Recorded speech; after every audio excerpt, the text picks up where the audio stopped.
During my son's wedding, his bride whispered, "Buy us a house, or I'll tell everyone I'm pregnant with your child." I calmly stood up, put my hand in my pocket, and handed her a small gift. She screamed. She was expecting money for luxury, but got sweet revenge instead. Before we continue, please subscribe to the channel, and let us know where you're listening in the comments. The fabric samples lay scattered across my desk when the phone rang. I'd been comparing burgundy and navy upholstery swatches for the Scottsdale showroom, squinting at them under the fluorescent lights.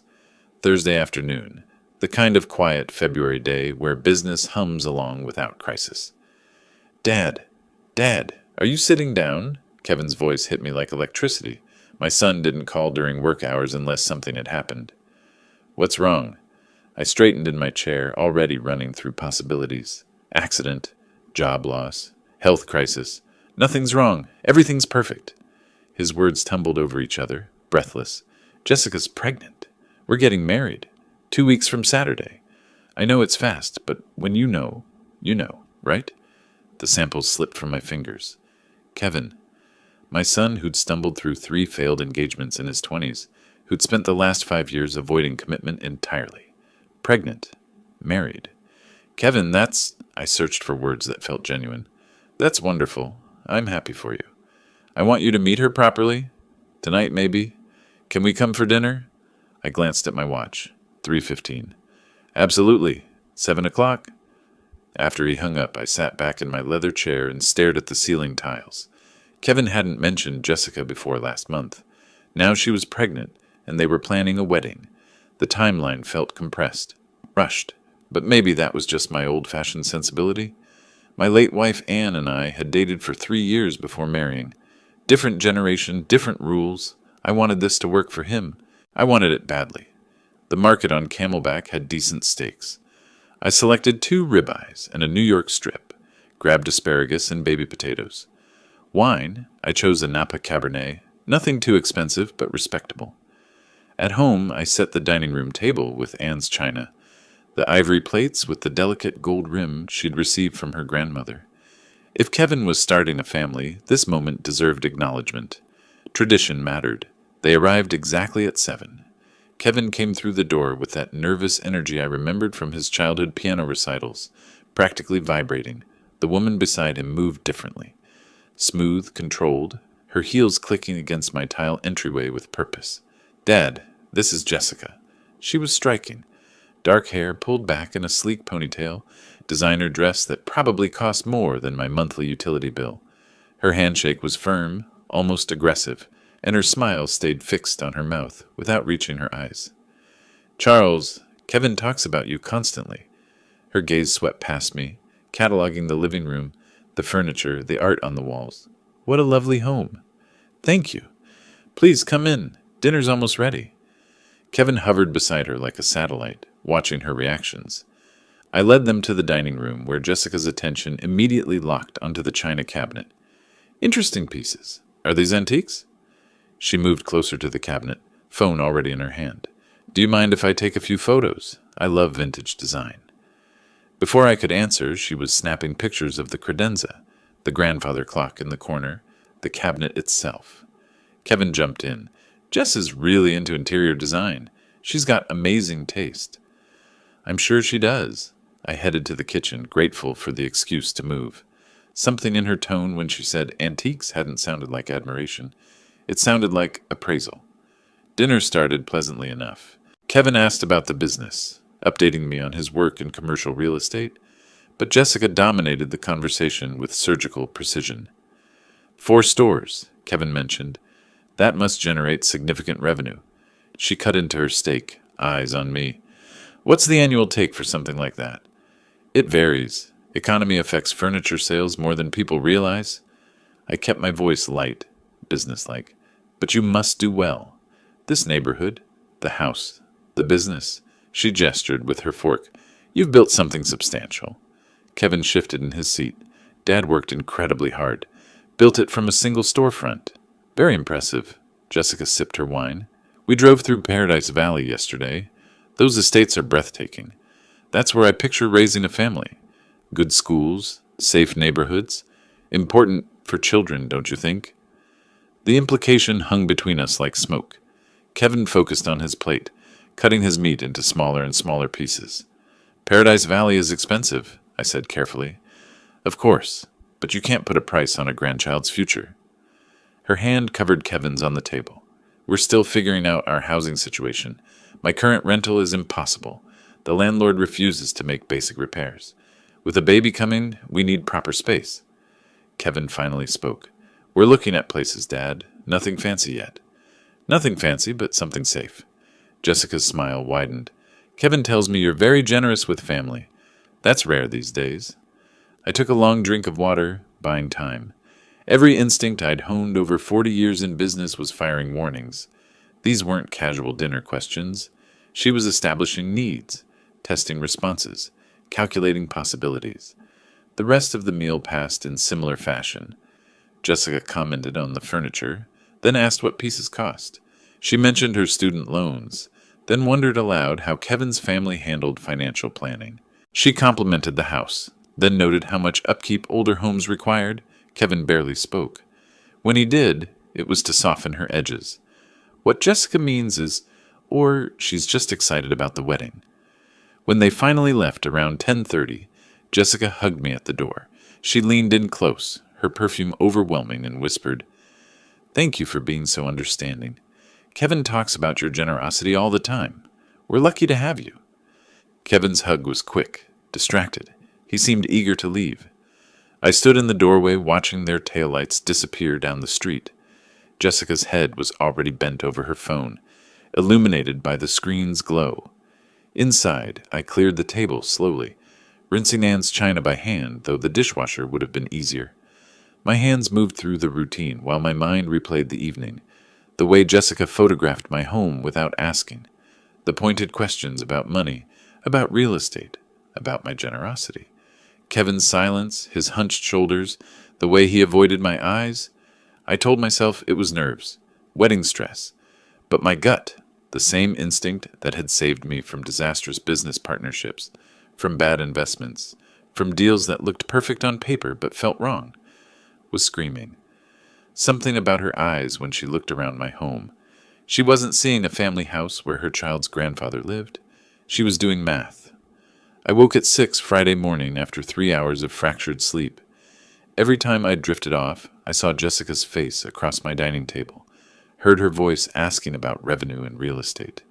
The coffee maker gurgled while I sat at the kitchen table staring at the chairs where they'd sat 12 hours earlier. The details wouldn't leave me alone. The way she'd held her phone when photographing the credenza, not like someone admiring furniture, but like someone cataloging inventory. Her questions hadn't been conversational. They'd been reconnaissance. And Kevin's expression, that hollow, defensive look I'd seen before, 3 years ago when Rachel had controlled every aspect of his life. History repeating while I watched it happen. By 10 o'clock I was at my office, but the inventory reports sat ignored on my desk. I opened LinkedIn on my computer and typed Jessica Simons Phoenix into the search bar. Her profile appeared polished and professional. Spa manager at Desert Serenity Wellness Center. Photos of her at charity events, smiling beside other volunteers, glowing recommendations from colleagues. Everything looked legitimate. I scrolled deeper. Older posts, comment sections on photos, tags from other users. Patterns emerged. 2 years ago, dinner at Bourbon Steak with my generous boyfriend. 3 years ago, photos at exclusive restaurants with different men in each one. Comments from someone named Amanda kept appearing. Another rich one. You're so lucky, sis. Another. The word stuck like a barb. Another rich one. Not another great guy or another keeper. Rich. That was the qualifying characteristic. I stared at the screen, my chest tight. This felt invasive, ugly. But Kevin was my son, my only child. If someone was targeting him, if she was targeting him, I needed to know. My phone sat on the desk. I picked it up 3 times before finally scrolling through my contacts to Marcus Jennings. We'd met at business networking events, crossed paths at charity fundraisers. He worked in credit verification services. We weren't friends exactly, but we were cordial. The conversation was brief and uncomfortable. "Marcus, I need a favor. Unofficial. It's about my son's fiancée." He didn't ask why. Give me her information, Marcus called back at 4:30. Charles, this is off the record. Completely unofficial. Understand? I understand. Jessica Marie Simons. Current address lists Tempe, but that's recent. Previous address was a luxury complex in Scottsdale. She was evicted 11 months ago for non-payment. Rent was $2,800 monthly. I wrote the numbers down, my handwriting sharp and precise. She's carrying $43,000 in credit card debt across 7 different cards, all maxed. 2 collection agencies have filed legal actions. She started bankruptcy proceedings 8 months ago but never completed them. The pen stopped moving. 43,000? Classic pattern, Charles. Living beyond means for years. The income she reports doesn't match the spending. Not even close. After I hung up, I sat motionless in my office chair. $43,000 in debt. Evicted from a luxury apartment. 2 lawsuits. None of this appeared on social media, where every photo showed designer clothes and expensive dinners and weekend trips to Sedona. The pregnancy announcement, the rushed wedding, the Paradise Valley comments during dinner. She wasn't marrying Kevin. She was marrying access to money she thought he had, or more accurately, money she thought I had. I called Kevin at 6:15 after business hours when I knew he'd be home. I'd rehearsed the conversation in my head, planned to stay calm and rational. Son, we need to talk about Jessica. Have you checked her financial background? What? His voice immediately sharpened. What are you talking about? I had someone look into her credit history. Kevin, she has substantial debt. Over $40,000. She was evicted from her previous apartment. There are collection agencies. You what? The explosion came through the phone like a physical force. You investigated her? You called in favors to spy on my fiancé? Kevin, listen to me. She has 7 maxed credit cards, 2 active lawsuits. This is serious financial trouble. And with a baby coming, how dare you? His voice cracked. Do you have any idea how controlling this is? How invasive? I'm 35 years old, Dad. I don't need you vetting my life like I'm some teenager. I'm trying to protect you. These are facts. She was paying rent she couldn't afford. She's buried in debt. You can't stand seeing me happy. You never approved of anyone I dated. Rachel, Michelle, Sarah. You found problems with all of them. This isn't about approval. I kept my voice level, fighting to stay calm. This is about a woman with a pattern of financial irresponsibility who suddenly appears pregnant and wants to get married in 2 weeks. Kevin, please, just think about the timeline. You just can't stand the thought of me being happy with someone you didn't choose. His words came out ragged, wounded. You never could. I should have known you'd find a way to ruin this. Kevin, don't call me again.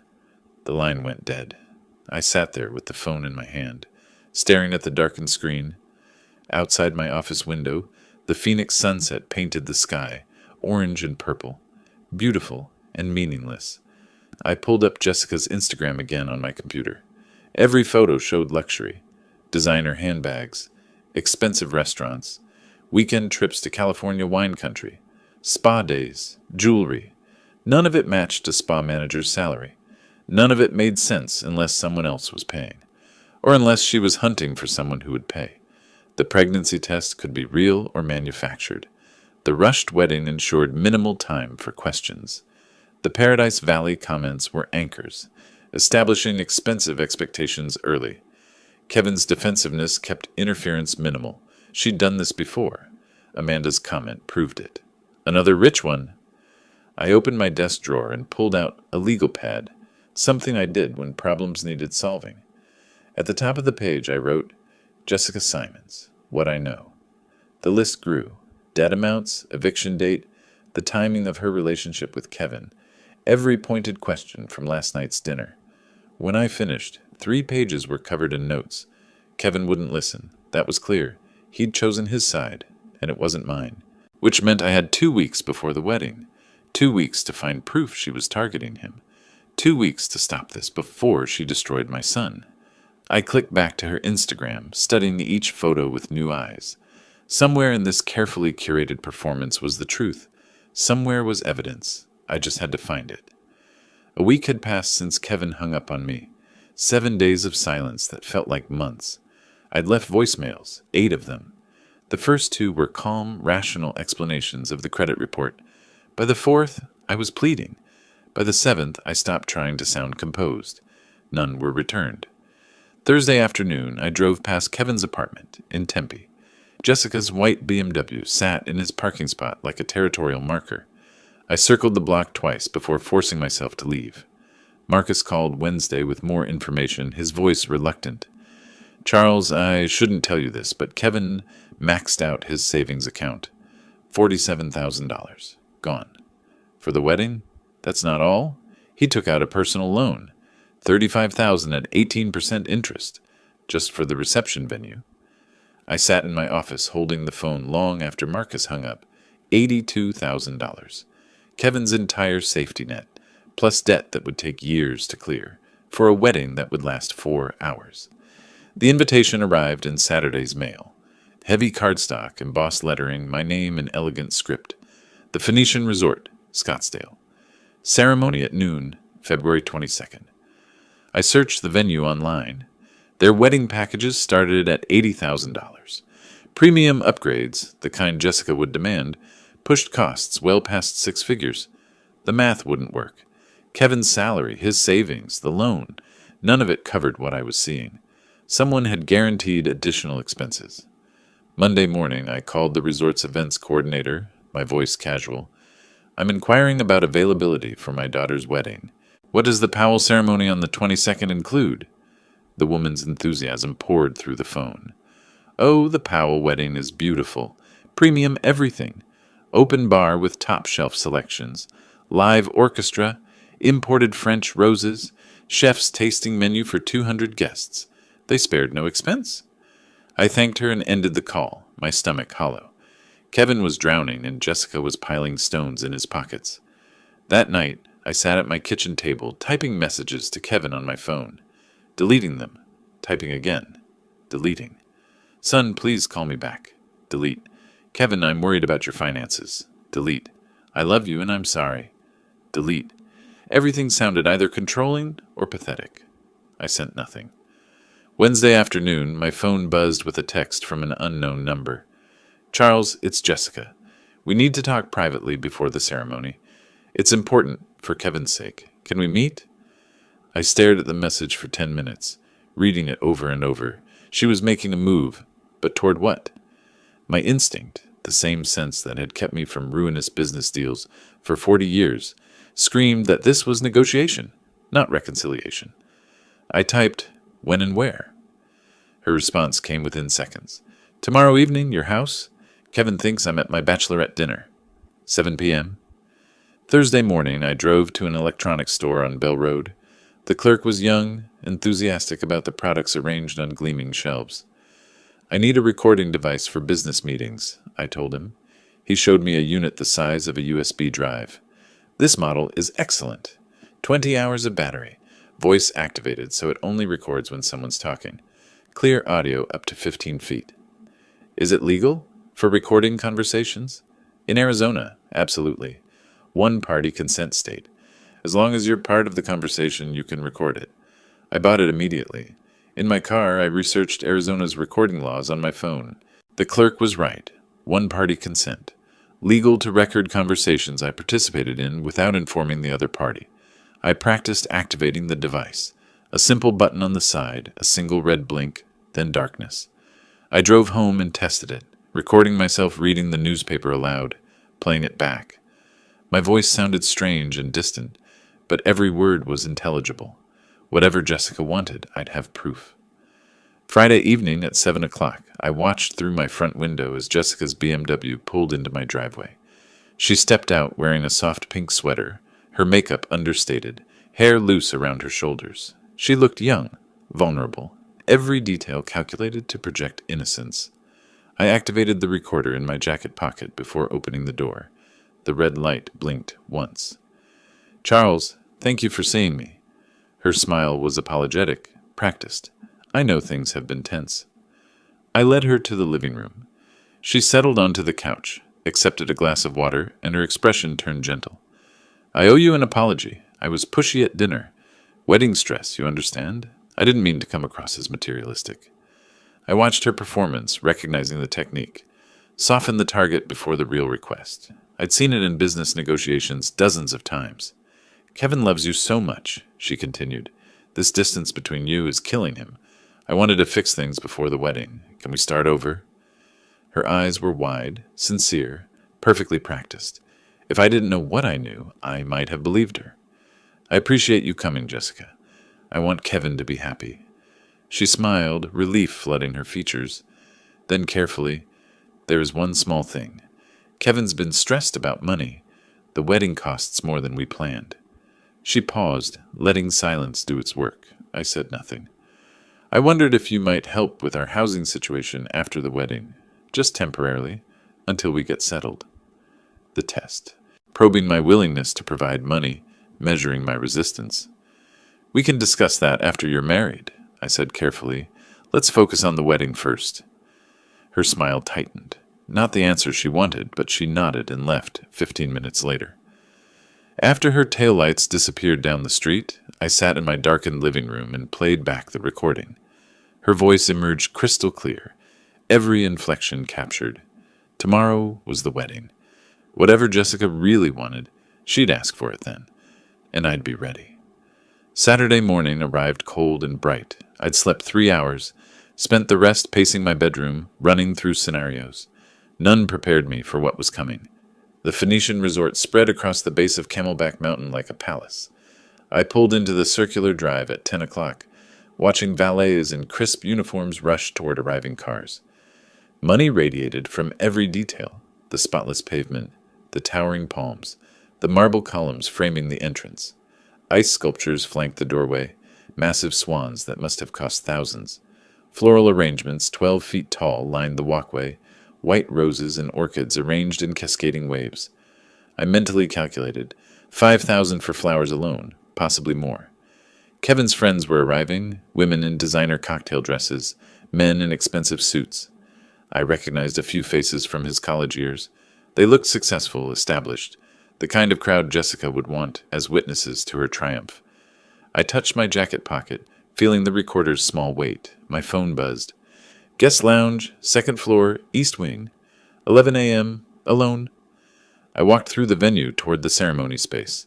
The ballroom had been transformed into something from a luxury magazine spread. Crystal chandeliers reflected light across hundreds of white roses. Gold chairs arranged in perfect rows for 200 guests. A string quartet warming up in the corner. Champagne fountain already flowing, bubbles catching light. Through an open door, I saw Kevin surrounded by groomsmen. He was laughing at something, adjusting his bow tie, checking his watch. He looked genuinely happy. My chest tightened watching him. At exactly 11, I climbed the staircase to the second floor. The guest lounge was empty, private, with floor-to-ceiling windows overlooking the mountain. I activated the recorder. The single red blink confirmed it was working, and slipped it back into my pocket. Jessica entered at 11:03, closing the door quietly behind her. The wedding dress was stunning. Vera Wang, probably, elegant silk with intricate beading across the bodice. Her makeup was flawless, hair swept up in an elaborate updo, diamond earrings catching every movement of light. She looked like a princess from a fairy tale, but her eyes were cold mathematics. "Charles, thank you for coming early." Her smile was warm, practiced. "I know things have been difficult." I nodded, said nothing. She walked to the window, her voice casual. "It's a beautiful day. Kevin's so happy. He wishes you two weren't fighting." "I want him to be happy," I said carefully. "That's all I've ever wanted." She turned, her smile never reaching her eyes. "Then we should talk about how to make that happen. Permanently." The word hung between us like a suspended blade. Her tone shifted, businesslike now. "Charles, let's be practical. Kevin and I need a house. Paradise Valley. At least $850,000. Jessica, that's a significant amount." She cut me off. "I'm pregnant. We need proper space. You're a grandfather now. Surely that means something. I can help with a down payment. 15, maybe 20%. But purchasing an entire... That's not going to work." Her voice went cold, the mask dropping completely. She stepped closer. I saw the predator clearly now, no longer hiding. "Here's what's going to happen. You're going to buy us that house. Full payment. This week. And if I don't?" Her smile was sharp as broken glass. "Then I tell everyone the truth, that I'm pregnant with your child." Ice flooded my veins, but I kept my voice steady. That's absurd. No one would believe. She laughed, soft and vicious. Really? Who do you think they'll believe? A 63-year-old man or a pregnant 32-year-old woman in a wedding dress? Each word was a calculated strike.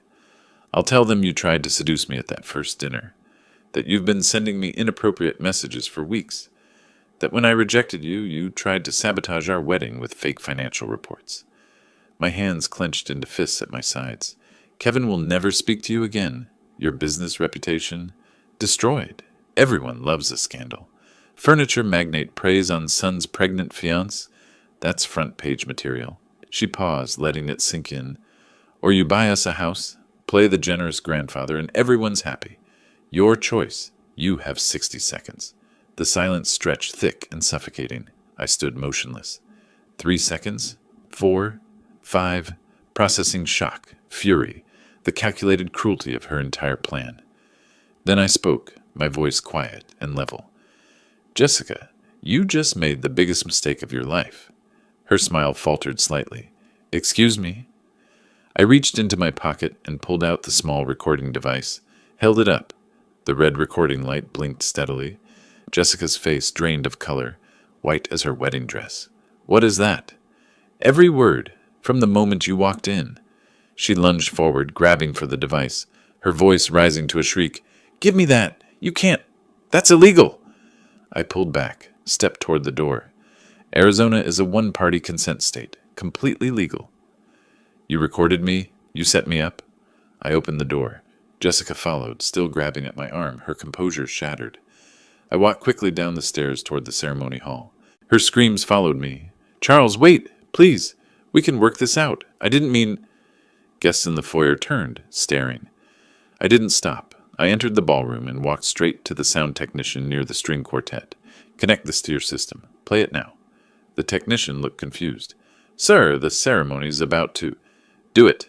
Now. Jessica rushed in behind me, mascara starting to run, face twisted with panic. Kevin appeared from the groom's room, his expression confused. Dad? What's happening? The recording began. Jessica's voice filled the ballroom through crystal-clear speakers. Charles, let's be practical. Kevin and I need a house. Every guest froze. 200 people locked in horrified silence. The recording continued. Her pregnancy threat, the seduction accusation, the blackmail demand, every word captured with perfect clarity. Kevin stood paralyzed, his face cycling through confusion, disbelief, recognition, horror. When the recording ended, silence blanketed the room like sudden snow. Jessica stumbled backward, words failing, excuses dying on her lips. Kevin stared at his bride, then at me, then back at Jessica. His voice broke. Tell me he faked that. Tell me this isn't real. Jessica opened her mouth, but no convincing lie emerged. I watched my son's face crack open, watched the illusion he'd built shatter into pieces. The wedding was over before it began. The recording's final words faded into crushing silence. I watched Kevin's face cycle through emotions like channels flipping on a television, confusion, denial, desperate hope that somehow this was fake, that his father had manufactured evidence to destroy his happiness. Jessica broke the silence first, her voice rising toward hysteria. He edited that. He manipulated the audio. Charles, how could you do this? Kevin turned to me, his eyes pleading. Dad, tell me you faked it. Please. My voice came out quiet, steady. Every word is real, Kevin, unedited. I can provide the original file, timestamps, metadata. His face hardened, not acceptance, not belief in the evidence, just a wall slamming down between us. A guest near the front whispered loudly enough to carry through the ballroom. I heard what I heard. That woman was blackmailing him. Kevin moved toward Jessica, who had begun crying, real tears streaming down her face, mascara running in careful tracks. Perfect victim performance. She clutched his arm. Kevin, he's trying to destroy us. He never wanted you to be happy. This is revenge because you chose me over him. I took a step forward. Son, listen to what she actually said. She threatened to claim you weren't the father. She demanded $850,000. Kevin's voice cracked raw with pain and fury. You always did this. Every relationship I had. You found something wrong. You can't stand seeing me with someone. The words hit like fists. This isn't about control. She was blackmailing me. You heard it. You recorded her without permission. You set her up. His eyes were wet now, voice shaking with anguish. You're jealous because you've been alone since Mom died, and you can't handle me being loved. The accusation hung poisonous in the air between us. I opened my mouth, but no response came. How do you argue with someone who's chosen their illusion over reality? Who needs the lie more than the truth? Kevin took Jessica's hand. We're leaving. Don't contact me. Ever. Jessica threw me a look over her shoulder as they walked toward the exit, calculation mixed with triumph. She'd lost the wedding, but kept her prize. Some guests remained seated, uncertain. Others began gathering belongings, avoiding eye contact with me. A woman I recognized as Jessica's friend Amanda called out, "We believe you, Jess. This is disgusting." But other guests approached me quietly. "That recording was clear. I'm sorry about your son." The resort manager appeared, uncomfortable in his crisp suit. "Mr. Powell, we'll handle the cancellation arrangements. No charge for the venue." I nodded, unable to form words. Within an hour, the ballroom emptied. I sat in one of the gold chairs, surrounded by $80,000 worth of flowers and untouched champagne fountains.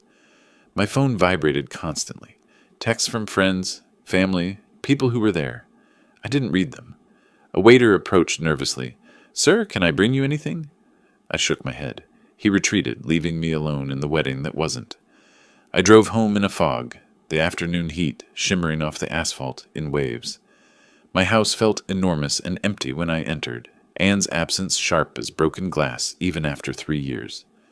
Sunday morning, my phone buzzed with a text from Kevin's number. The message was brief, final. "I'm not your son anymore. Jessica and I are moving forward together. Don't call, don't text. You're dead to me."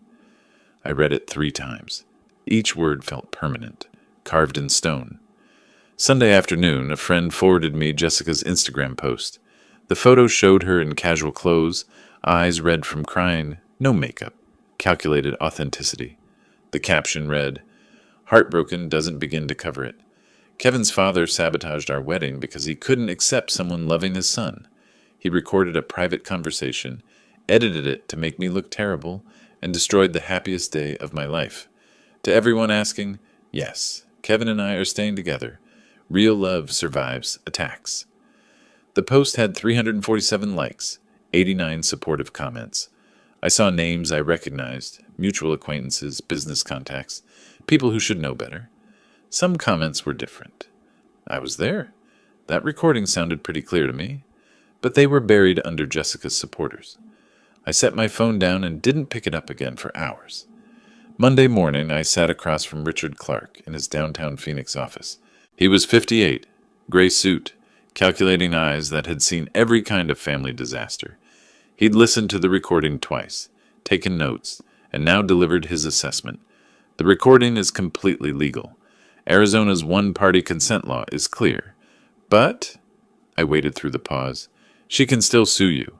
Emotional distress, defamation, claim you recorded her in a bathroom or somewhere with expectation of privacy, even though you didn't. Make your life expensive even if she loses. So she gets away with it? Richard leaned back. Not necessarily. But you need to be smarter than just having proof. You need to build a pattern. Show this isn't an isolated incident. He slid a business card across the desk. Private investigator. Discreet. Expensive. But thorough. I pocketed the card. What am I looking for? Her history. Previous relationships. Financial records. Anything that shows this is her playbook, not a one-time mistake. If she's done this before, those men might talk. I nodded, feeling pieces of a plan forming. Richard added quietly, "And Charles, prepare yourself. Your son might not come around. Not soon. Maybe not ever." The words landed heavy and true. As I stood to leave, Richard mentioned almost casually, "One more thing. I had someone check hospital records, doctor visits. Jessica Simons hasn't seen an OB/GYN in 2 years." I froze. "She's not pregnant?" "No medical evidence she is. No prenatal vitamins purchased on her insurance. No appointments. Either she's lying or she had a very recent miscarriage she hasn't mentioned." I felt fury and something like relief collide. She lied about being pregnant to pressure Kevin into marriage? That would be my assessment, which makes the blackmail even more calculated. She was building urgency around a fiction. I sat back down heavily. The cruelty of it, using a fake pregnancy to trap my son, settled over me like wet concrete. I left the lawyer's office, stepped into harsh Phoenix sunlight. I had evidence, a legal recording, proof of Jessica's manipulation, but Kevin still chose her. The victory felt like ashes. 3 manila folders spread across my desk, the private investigator's report on Jessica's past. First folder, Robert Green, 45, divorce tech executive from 2022. The PI found bank records showing Robert paid Jessica $75,000 after dating 6 months. His statement to the investigator: "She threatened to accuse me of assault if I didn't pay. I had a daughter, a business reputation. I paid to make her disappear." Second folder, Michael Torres, 51, real estate investor from 2020. Similar pattern, 4-month relationship, sudden pregnancy claim, demands for money. Michael paid $50,000 before Jessica miscarried, 2 weeks later. Third folder, David Chen, 48, restaurant chain owner from 2019. He paid $30,000 to end the relationship after she threatened workplace harassment claims. I leaned back, processing the timeline. 3 men in 5 years.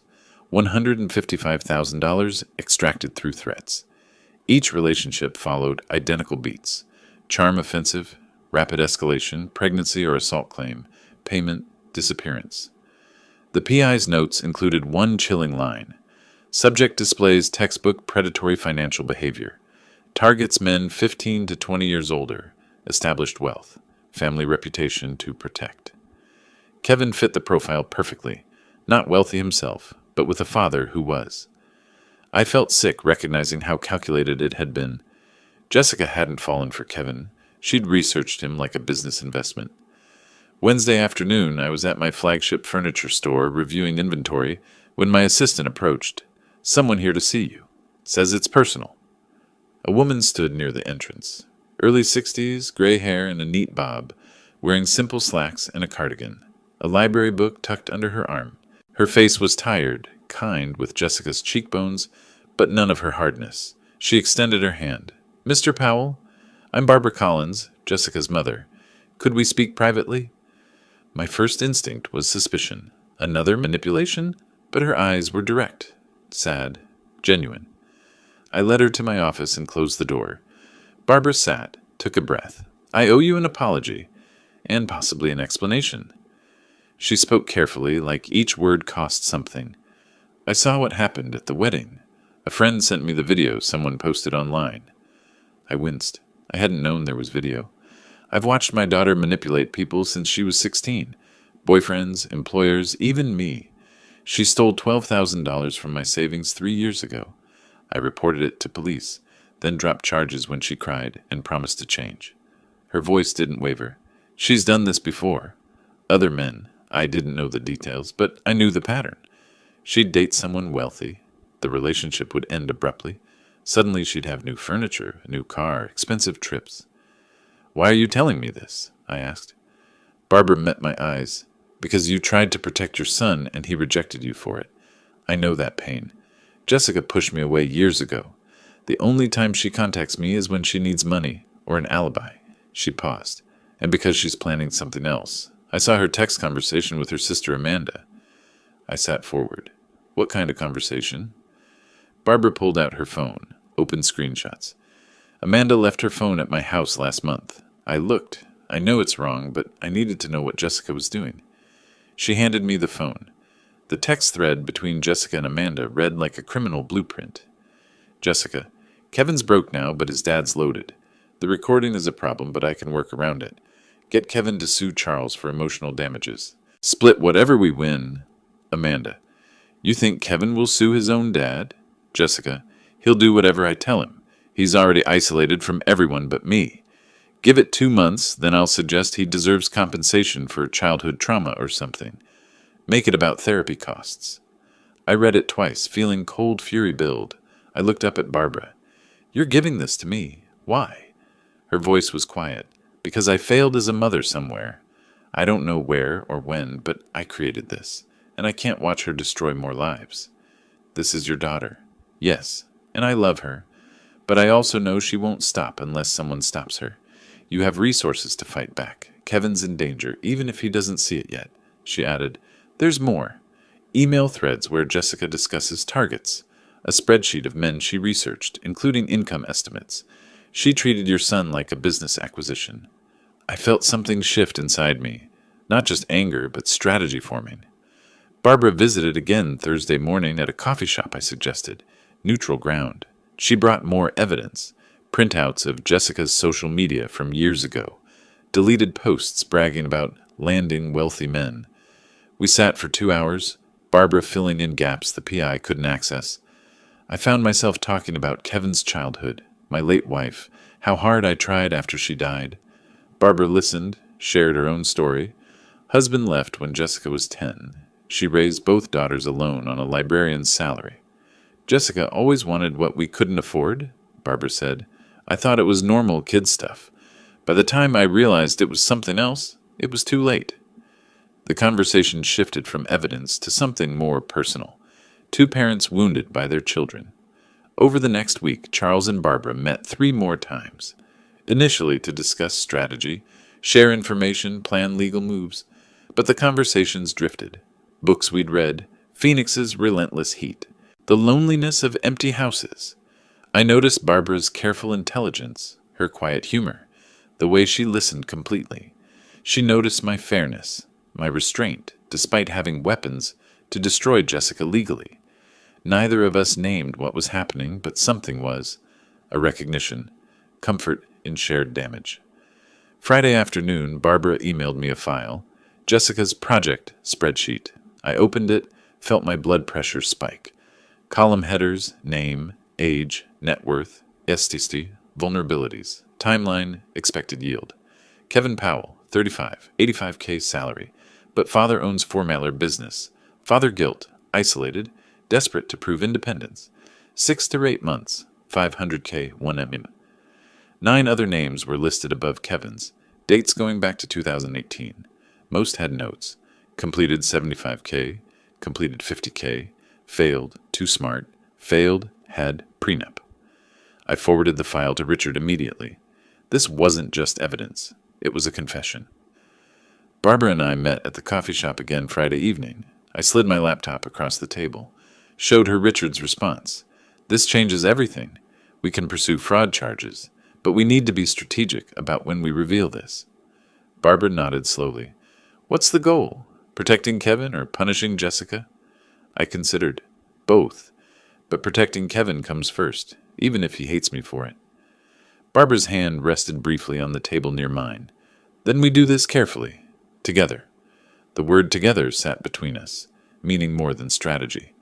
The email from my private investigator arrived Thursday morning with the subject line, New development. Urgent. I opened the attachment at my office desk. Screenshots of Jessica's text conversation with a commercial realtor filled my screen. She'd found a luxury spa location in Paradise Valley.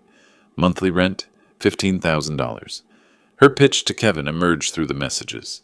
We'll be partners. Your business degree, my spa management experience. We just need startup capital. I scrolled further. Equipment quotes totaling $180,000.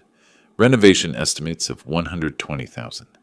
The final text made my stomach drop. Jessica to the realtor. My fiancé is securing a $200,000 business loan. Can you hold the property for 2 weeks? I forwarded everything to Barbara and Richard immediately. An hour later, the PI's follow-up arrived, marked, Confidential Smoking Gun. Attached was Jessica's LLC registration in Delaware, created 2 weeks earlier. The company name, Serenity Wellness Holdings. The registered agent wasn't Kevin. It was Jessica alone. Bank account documents showed an offshore connection in the Cayman Islands. The PI's note explained, Standard setup for capital extraction. Equipment purchases get invoiced to offshore suppliers. Fake companies she controls. Money disappears, business fails. She vanishes with capital. Target will be left with $200K debt and no assets. Recommend immediate intervention. I'd seen this scheme before. Contractors who defraud investors, vendors who bill for phantom supplies. Kevin wasn't a partner. He was a funding source. I called Richard. I need to stop a loan without revealing my involvement. Can it be done? He thought for a moment. Anonymous tip to the bank's risk assessment department. Include her credit history, the LLC structure, the offshore account. Banks hate fraud risk. That afternoon, I created an anonymous email account at the public library downtown. Sat at a computer terminal surrounded by teenagers doing homework and retirees reading news sites. I attached Jessica's credit report, the one Marcus had provided months ago, plus screenshots of the Delaware LLC showing her sole ownership, and the Cayman Islands account documentation. Subject line, Fraud Alert, Kevin Powell, Loan Application. Body text, the supposed business partner Jessica Simons has 43 in existing debt, an offshore account, and sole control of the LLC Mr. Powell believes they co-own. Recommend reviewing for fraud indicators. I hit send before I could second-guess the decision. 2 days later, Kevin's number appeared on my caller ID. I didn't answer. He would only call if he needed something or wanted to yell. The voicemail he left was brief, angry. I know you did this. The bank rejected my loan. They said someone sent them information about Jessica. This is low, even for you. I saved the voicemail. An hour later, Jessica called from Kevin's phone. Charles, we need to talk about boundaries. You're interfering with Kevin's business decisions now? I didn't answer that call either. The following week, Jessica began appearing in my orbit, too frequently to be coincidence. Monday morning, she was at the coffee shop I frequented before work. She approached my table. Charles, what a surprise. Can we please talk? I miss Kevin having his father in his life. Wednesday, she appeared in my store's parking lot when I left for lunch. Friday, she showed up at a restaurant where I was meeting a supplier, sat at the bar, made eye contact, smiled. Each time, I ensured I wasn't alone. Stayed in the coffee shop's crowded main room. Called my store manager to walk me to my car. Asked the supplier to stay until Jessica left. I recognized the tactic. Create situations that could be misinterpreted, then claim harassment or worse. My phone stayed in my pocket, recording every encounter. Saturday afternoon, Jessica appeared at my store again, this time in workout clothes.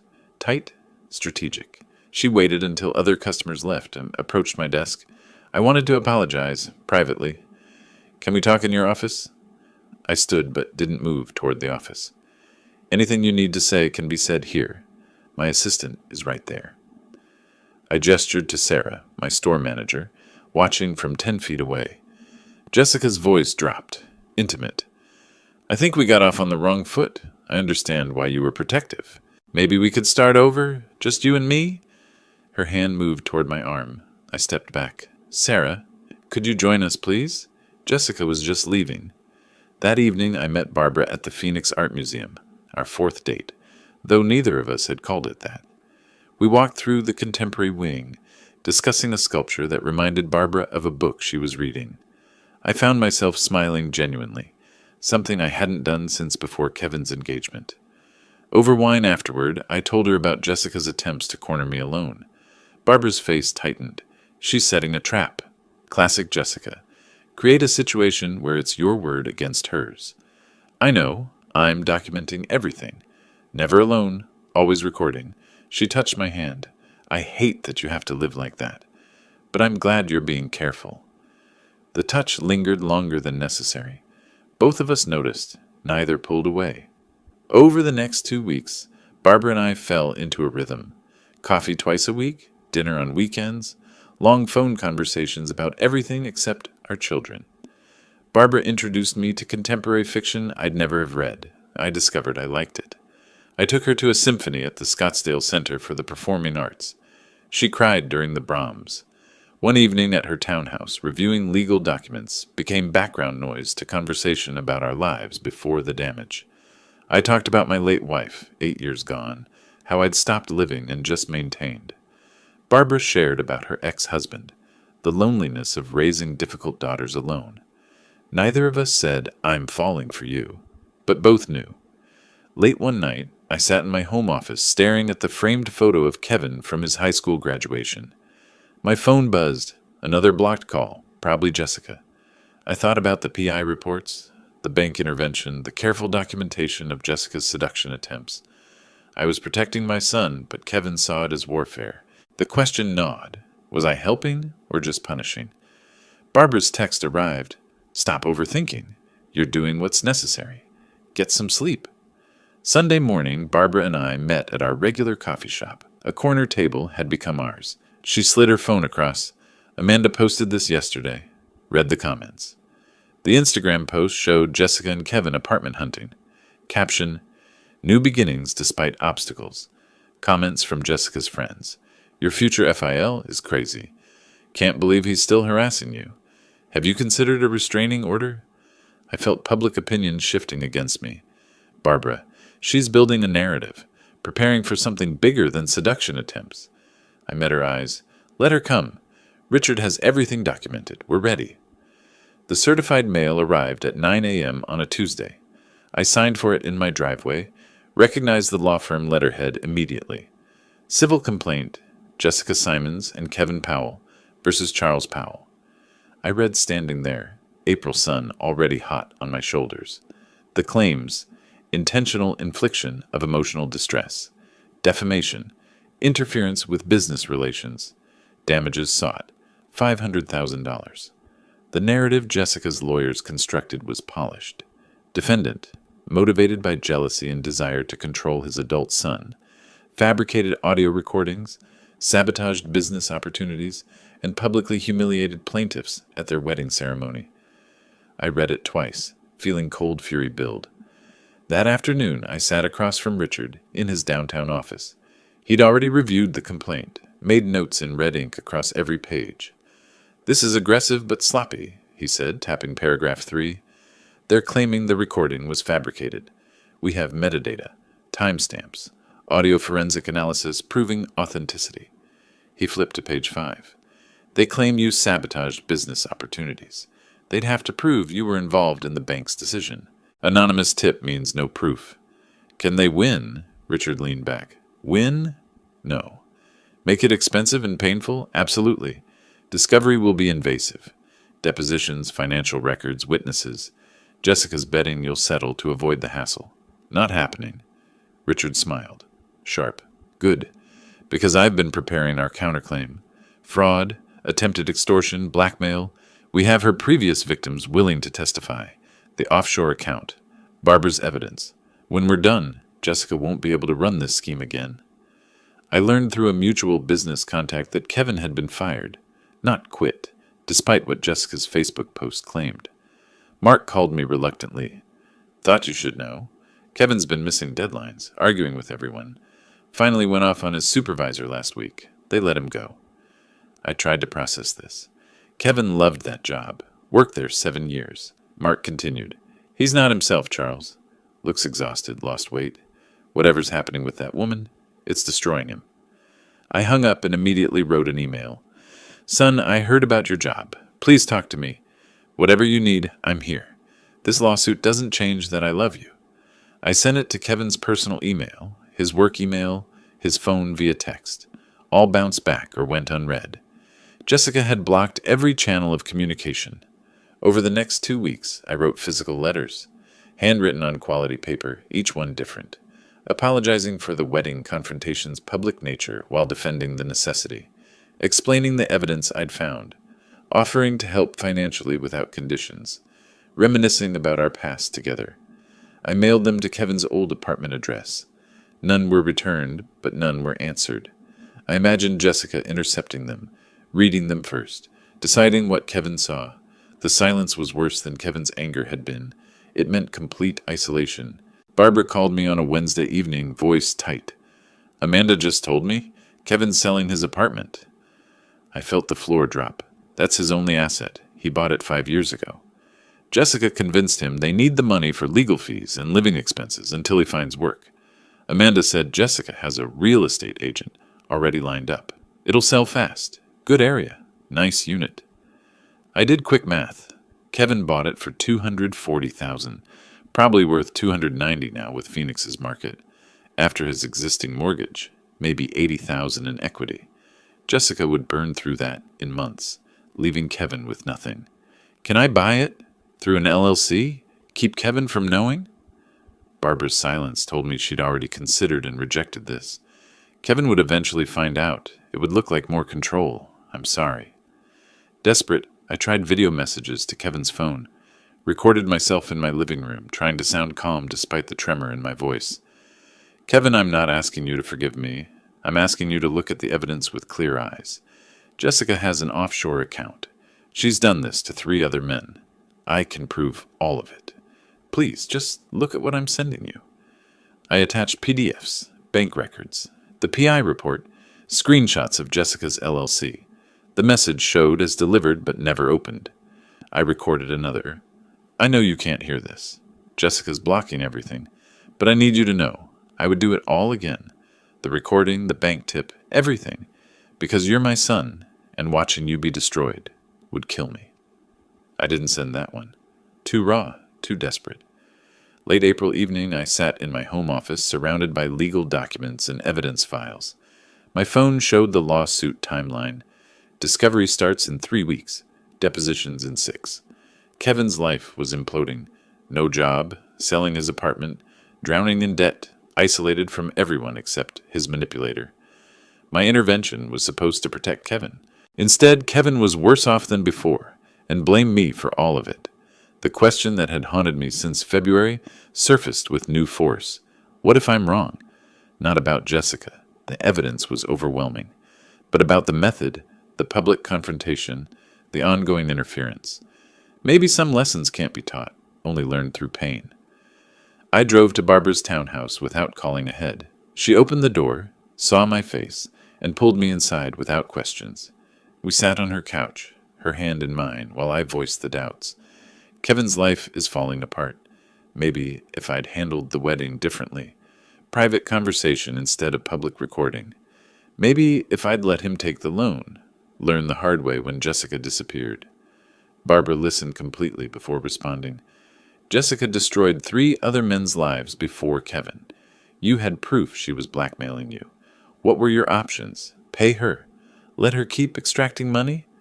But Kevin made his choices, she said firmly. You gave him information. He rejected it. You can't protect someone from themselves forever. She cut my face. You're not cruel. You're not vindictive. You're a father watching his son make terrible decisions and doing the only thing you can. Building a record so when Kevin finally opens his eyes, there's proof. The truth doesn't stop being true because it's painful. I leaned into her touch, feeling something loosen in my chest. That weekend, I met with Richard to finalize the legal response.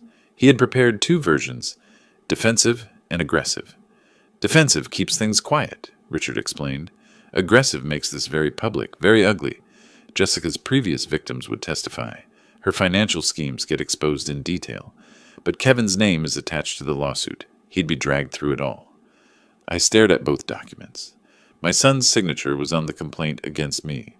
But my son was also a victim, manipulated into attacking his own father. I chose the aggressive option. Kevin needs to see the full truth, even if he hates me for it. Late that night, Barbara and I walked through her neighborhood, the desert air finally cooling. When this is over, the lawsuit, the exposure, everything, Kevin still might not forgive you, she said. I know. Can you live with that? I thought about the past 3 months, discovering Jessica's scheme, the wedding confrontation, losing Kevin, finding Barbara. My answer surprised me. Yes, because I'll know I did everything possible to save him, even if he never sees it that way. The Maricopa County Superior Court building rose from downtown Phoenix like a monument to order, all glass and concrete fighting the June heat. I sat at the polished defense table beside Richard, watching Jessica's lawyer arrange papers with practiced confidence. Judge Morrison presided, mid-50s, sharp eyes, a reputation for demolishing frivolous lawsuits. Jessica's attorney, Davis, delivered his opening statement with theatrical flair. Charles Powell, jealous father, controlling manipulator, destroyed his son's happiness from pure spite. Kevin sat in the gallery behind Jessica, wearing an ill-fitting suit. He'd lost weight. His face was pale, unreadable. Barbara sat alone 3 rows back. Our eyes met briefly. She nodded encouragement. Richard waited beside me with predatory patience. yellow legal pad covered in notes, 3 evidence boxes stacked at his feet. Jessica took the stand, swearing oath with practiced sincerity. Her lawyer guided her through the narrative. She'd fallen in love with Kevin, was excited to join his family, but Charles had been hostile from their first meeting. He questioned my finances, investigated my background without permission, then recorded a private conversation where I was joking, poorly I admit, about needing a house. Her voice trembled perfectly. He played that recording at our wedding in front of 200 people. It destroyed everything. Kevin lost his job from the stress. We lost our savings. All because Charles couldn't accept someone loving his son. She dabbed her eyes with tissue. Richard didn't cross-examine aggressively. He asked 3 questions. Ms. Simons, how many men have you dated in the past 5 years who were significantly older and financially established? Jessica hesitated. I don't see how that's relevant. Richard smiled. Your Honor, it will become very relevant. Richard began methodically. Your Honor, this isn't about a father's jealousy. It's about a documented predator who has run this identical scheme on at least 3 previous victims. He presented the audio forensic analysis first. Expert testimony via deposition confirming the wedding recording was authentic, unedited, with verified timestamps and metadata. Jessica's lawyer objected repeatedly. Judge Morrison overruled each time. I'll hear the evidence, counselor. Next came Jessica's financial history. The credit report showing $43,000 in debt, the eviction, the collection lawsuits, then the Delaware LLC registration for Serenity Wellness Holdings, Jessica's name only, despite telling Kevin they'd be partners. The offshore Cayman Islands account, opened 3 weeks before the spa proposal. Bank statements showing the spa business plan was a shell for extracting Kevin's loan. Richard's presentation was surgical, each document building on the last. Kevin shifted in his seat, face growing paler with each revelation. The defense calls Robert Green. A man in his mid-40s entered, expensive suit, graying at temples, successful but carrying visible shame. He swore in, sat, wouldn't look at Jessica. Mr. Green, how do you know the plaintiff? I dated her 3 years ago, for about 6 months. How did that relationship end? Green took a breath. She told me she was pregnant, said it was mine. Then she said she needed $100,000 for medical care and to go away quietly. Or she'd tell my ex-wife I'd gotten her pregnant during our custody battle. My daughter was 12. I couldn't risk losing custody. What did you do? I paid $75,000, all I could raise quickly. 2 weeks later, she texted that she'd miscarried. Then she disappeared. Changed her number, moved, gone. He produced bank transfer records, text message screenshots where Jessica explicitly demanded money. The courtroom was silent except for someone's sharp intake of breath. Kevin's. Jessica's lawyer tried damage control. Your Honor, Mr. Green's allegations are unproven, and Richard interrupted. We have 2 more victims prepared to testify. Michael Torres paid $50,000 under similar circumstances in 2020. David Chen paid $30,000 in 2019. Same pattern, fake pregnancy, blackmail, payment, disappearance. He slid their sworn affidavits across to the judge. Judge Morrison read, face darkening. Jessica stood suddenly. Those men are lying. This is a conspiracy. Charles paid them to... Mrs. Simons, sit down, Jessica's lawyer whispered urgently. But she was panicking now, the composed mask cracking. I watched Kevin in the gallery, his face cycling through emotions. Disbelief, recognition, horror. Judge Morrison didn't deliberate long. I've heard enough. This lawsuit is not only without merit, it appears to be part of an ongoing pattern of fraud and extortion. She looked directly at Jessica. Ms. Simons, the recording Mr. Powell made was legal under Arizona law. The evidence suggests you did exactly what that recording captured, attempted to blackmail him for money. Your claims are baseless. The gavel came down. The complaint is dismissed with prejudice. Further, Mrs. Simons, you are ordered to pay defendants' legal costs in the amount of $47,000. Jessica's face went white. I'm also referring this matter to the county prosecutor's office for investigation of possible fraud and extortion charges. This court is adjourned. The gavel's crack echoed like a gunshot. I exited the courthouse into late afternoon heat, loosening my tie. Richard was triumphant. That went better than expected. Morrison doesn't make prosecutorial referrals lightly. Barbara appeared, hugged me briefly, propriety in public, but relief in her eyes. Then I saw Kevin standing by a parking meter, alone, looking lost.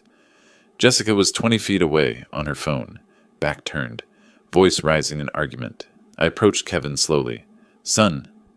He looked at me, and for the first time in 6 months, really saw me. "Dad, those men, what they said." His voice broke, and I recognized the sound, his certainty shattering. "I know. I'm sorry you had to hear it that way, but you needed to hear it." Kevin's next words came hoarse. "The offshore account, the fake pregnancy. Was any of it real?" I wanted to comfort him with lies, but chose truth. "I don't think so, Kevin.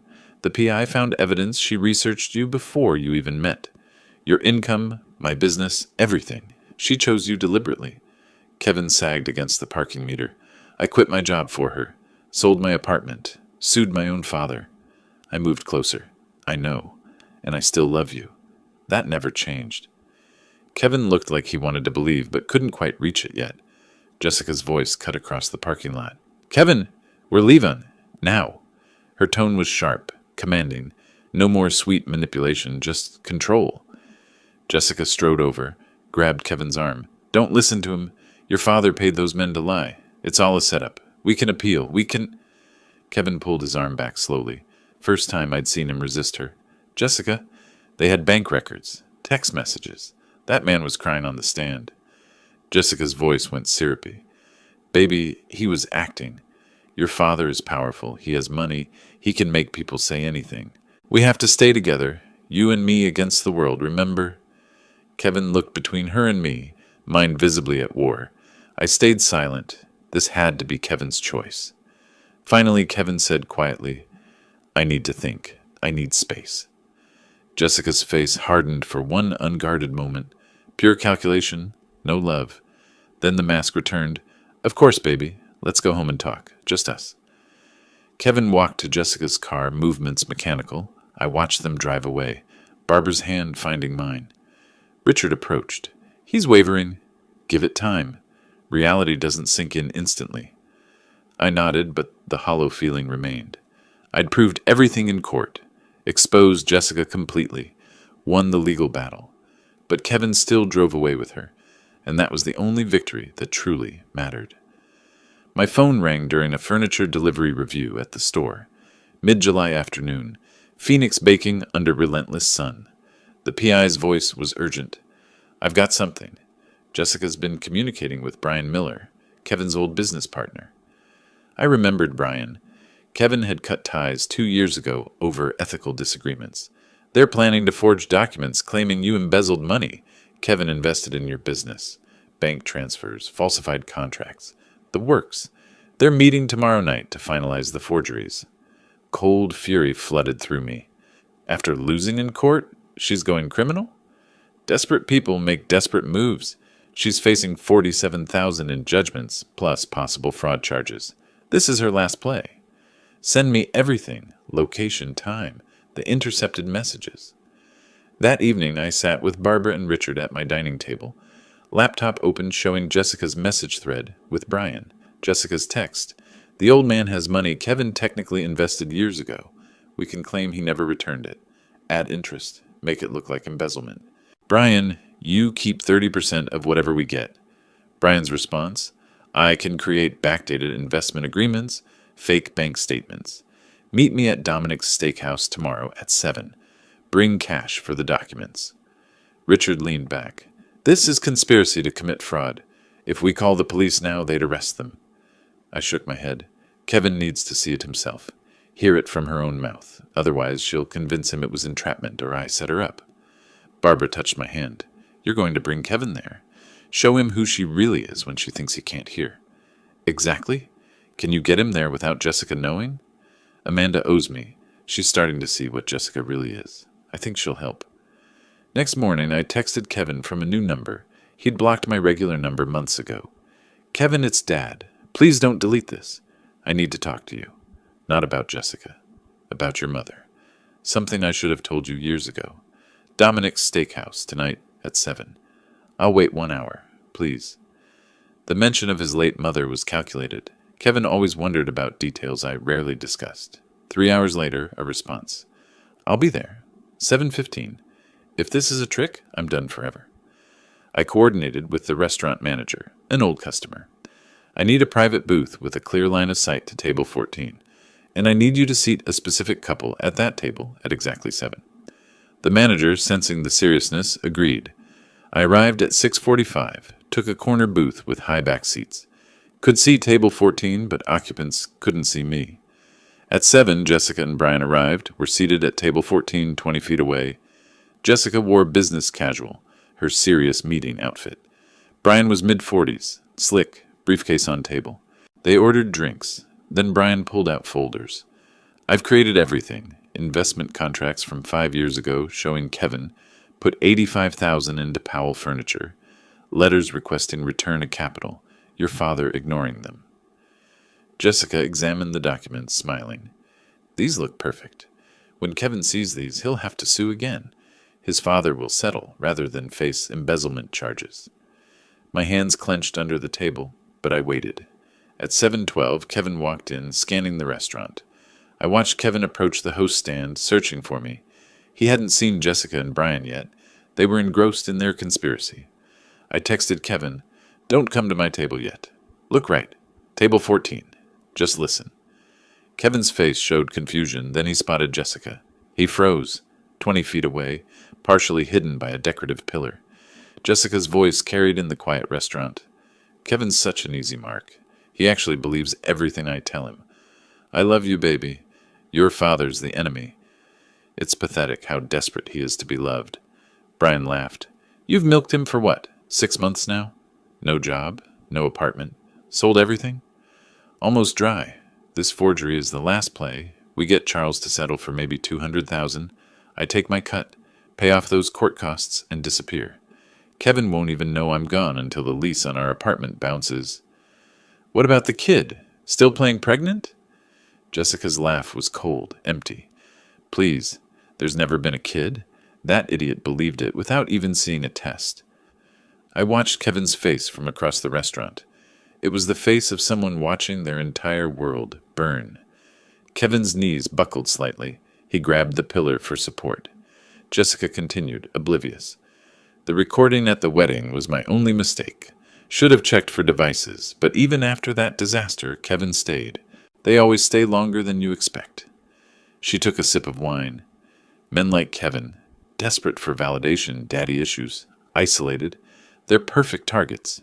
You just tell them what they want to hear and watch them hand over everything. Kevin turned, saw me in the corner booth. Our eyes met across the restaurant. Everything Jessica said, every lie, every manipulation, it was all visible in Kevin's expression. I nodded toward the exit. Kevin walked out, moving like a man underwater, and I followed. I found Kevin in the parking lot, leaning against a car, face in his hands. He wasn't crying, he was beyond tears, in that hollow space after catastrophic loss. I approached slowly. Son. Kevin's voice came muffled. You tried to tell me. At the wedding. After court. In every letter. I called you jealous, controlling, bitter. You were in love. Or what you thought was love. She's very good at this. Kevin finally looked up. I sold my apartment. Quit my job. Sued my own father. For someone who just called me an idiot.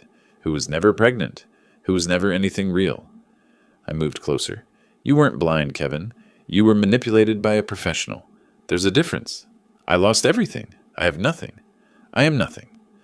I pulled my son into a hug. First physical contact in 8 months. You have me. You've always had me. That never changed. Not once. Kevin broke then, sobbing against my shoulder like he hadn't since childhood. I held him, feeling something fundamental shift back into place. Inside the restaurant, Jessica looked up to see police officers approaching. I'd called them before Kevin arrived, had them waiting. The forgery documents, the conspiracy on audio, the open warrant from the judge's fraud referral, it all converged. Jessica tried to run, but there was nowhere to go. Brian was arrested alongside her, both charged with conspiracy to commit fraud and forgery. By morning, Jessica had fled Phoenix on bail, skipping town in the $47,000 judgment. I didn't pursue her. She was out of Kevin's life, and that was the victory that mattered. August arrived with Phoenix monsoons washing the city clean. Kevin moved into my guest room temporarily, started therapy, began job hunting. The process was slow. Rebuilding a life takes longer than destroying one. But I watched my son gradually return. Smiles at breakfast, interest in conversations, plans for the future. One evening, Barbara and Kevin and I sat on the back patio. I took Barbara's hand. "We have something to tell you. Barbara and I are getting engaged." Kevin's reaction surprised us. He grinned. "About time, Dad. She's way too good for you." Barbara laughed, and I felt something I hadn't felt in years. Complete. Late August, I hosted a small engagement gathering at my home. 20 close friends. Nothing elaborate, everything genuine. Barbara wore a simple blue dress, her smile radiant. Kevin stood beside me as the main witness, healthy weight returning, clarity back in his eyes. When it was time for toast, Kevin tapped his glass, stood. "I need to say something. For months, I thought my father was the enemy. Controlling, jealous, trying to ruin my happiness." His voice steadied. "But the truth is, sometimes, the biggest act of love is saying no when everyone else says yes. It's standing between someone you love and danger, even when they hate you for it." Kevin looked at me. "Dad, you saved my life. You let me hate you, sue you, cut you off, and you never stopped trying to protect me. That's not control. That's love. So thank you for not giving up, even when I gave up on you." My throat tightened, but I managed. "You're my son. I'd do it again. Every time."